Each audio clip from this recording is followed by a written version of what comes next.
Magandang araw po. Ako po si kapatid na Mirna Llorente. Kilala po ako sa aming lokal bilang Kamimi.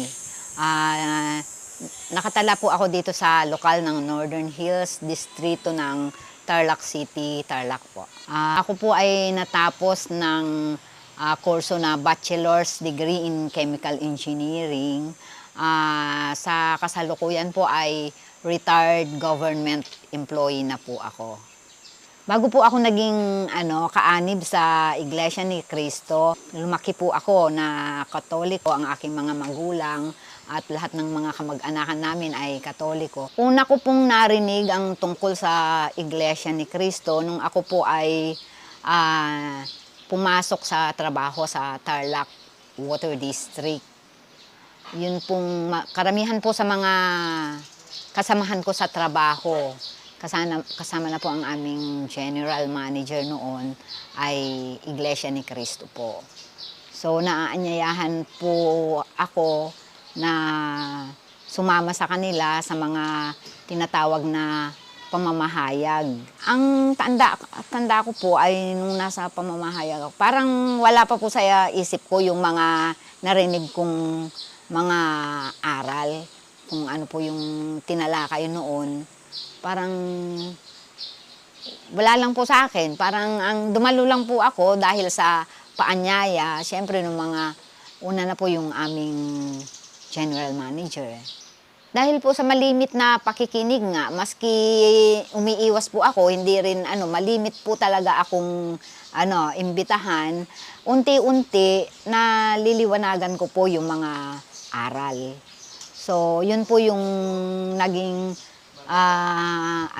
naging pasya ko na tama talaga yung mga tinuturo sa amin na yung tinatawag na doktrina, lalo na po yung tungkol sa ang maliligtas ay Iglesia ni Cristo lamang. Yun po yung naging pinaka-main na turning point siguro, yung main na aral na po sa mind ko para maging umanib na po sa Iglesia ni Cristo. Kasi ang inaano ko, sayang naman yung ginagawang paglilingkod kung hindi rin naman po pala kinikilala yung ganun. Sayang po yung pagod, yung panahon. So, yun po yung naging pagpapasya ko na tama talaga yung mga napapakinggan ko, yung mga itinuturo sa amin. Na ko po, na isip ko at sa aking damdamin talaga, kinonsider ko po na tama yun dahil Biblia po yung binabasa. Hindi po naging madali para sa akin yung umanib sa Iglesia ni Cristo dahil nga po lumaki ako na Katoliko at kagaya po ng nabanggit ko nung una na kinukonsider ko po na parang sarado. Ang sabi po, yung term nga po ng mga ay saradong Katoliko. So, maski sa isip ko, sa damdamin na tama yung tinuturo sa amin. Tama talaga yung sa iglesia.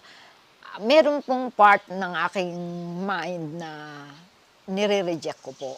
Hindi po talaga naging madali para sa akin.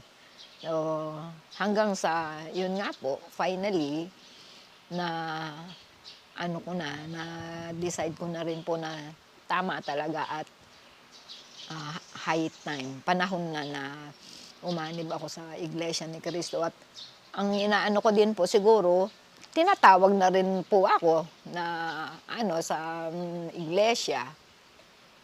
Ako po ay nabautismohan noong March 1986 po sa lokal po ng Tarlac City.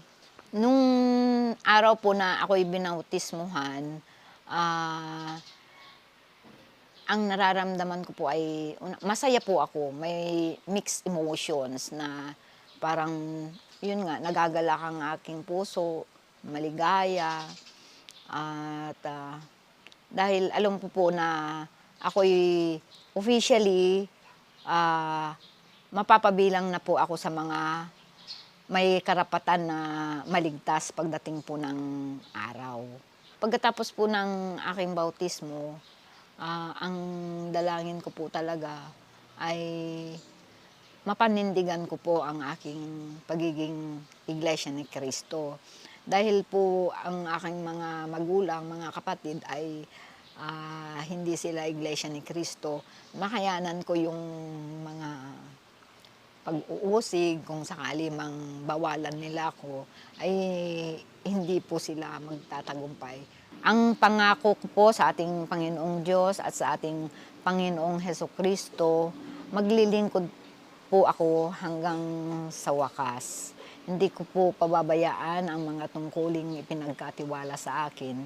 Tutuparin ko po ang mga ito ng buong puso.